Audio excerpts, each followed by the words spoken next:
Hello, Eternum, and welcome to KOTT News, Eternum's #1 source for news. And this is the War Report.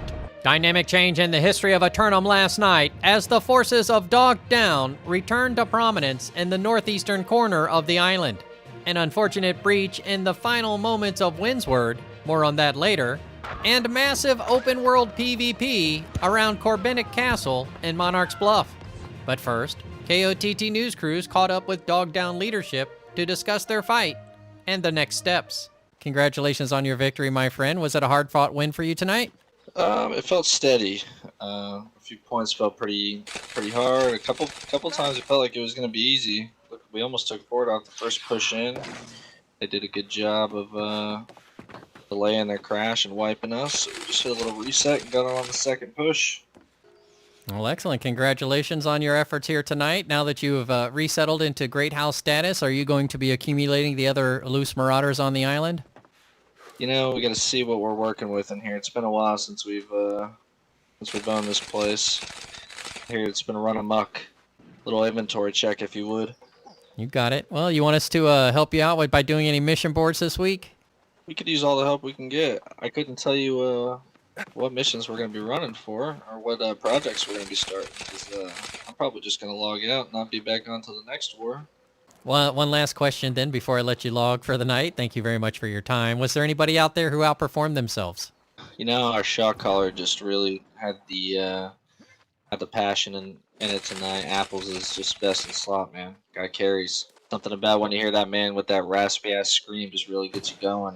Breaking news on the Western Monarchs Bluff. Dubbed the Fashion Frolic, open-world PvP erupts over catwalk use at Corbinic Castle.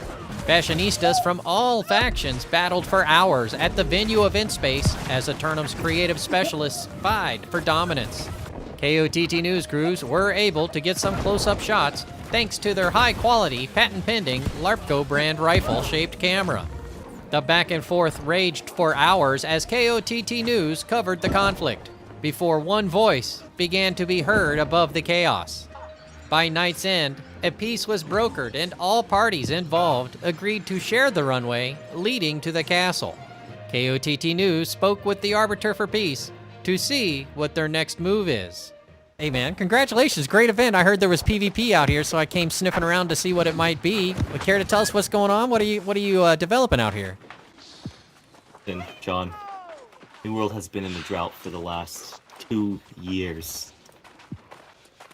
This is what everybody was dreaming and hoped for, and I'm just starting the revolution for a new time for a new world, where open world PvP and events gather the community together to fight and brawl for the glory. That's what I started today. This is just the beginning. There's so much more to come. While on the Bluff, KOTT news crews gave out quick drip scores to several drips. Tune in for more at 11. Returning to our coverage of last night's breach, it would appear that the corruption forces are indeed infused with spice.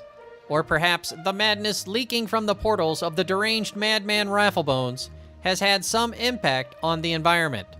In either event, the unusually empowered corruption forces were eventually able to breach and take out the tower in the final minute. Citizens wishing to assist with relief efforts should check the Corinth mission boards for assigned tasks. Looking at the weather for today, and it's going to be pretty relaxing, all things considered. But be mindful of a slight chance of invasion again tonight across 20% of the island. 3 lineup submissions for Simulated Fantasy Combat Resolution tonight, brought to you by LARPCO. Remember, if it isn't LARPCO, it's cardboard. With special thanks to the Craft Services crew. If you'd like to support KOTT News, Patreon is currently the best way. First up, the Covenant Converts of Hideout assail the Syndicate members of Fresh Bench for control of the barely controllable Restless Shore. Getting geared up for a doubleheader tonight, Hideout forces put their offensive efforts foremost, seeking to put their all into expanding their empire. Fresh Bench forces, well rested for the fight after defending Brightwood last night, will showcase their prowess once more in defense of the Mudhill. Then, the Marauders of Eepy Town assault the Covenant Converts of Hideout for control of the island's primary oil reserves of Weaver's Fen. EP Town resurfaced after their first attempt at conquest 1 week ago, this time setting their sights on a possibly exhausted group of hideouts. But with nothing to lose in the first fight, their spirits will still be high regardless of the outcome, and will show up to defend, feeling very strongly about doing so. Meanwhile, the Marauders of Emotional Damage challenge the Syndicate members of JDB's Kitchen for their championship title and the right to rule over Everfall. This scrappy group of loosely organized conquerors step up and take a shot at the heavyweight championship belt. They've taken JDB holdings before, but can they do so again? JDB forces warming themselves up for the opportunity to fight, recalling that they were denied their right to rematch before, may take out their frustrations tonight in defense of the heavyweight title.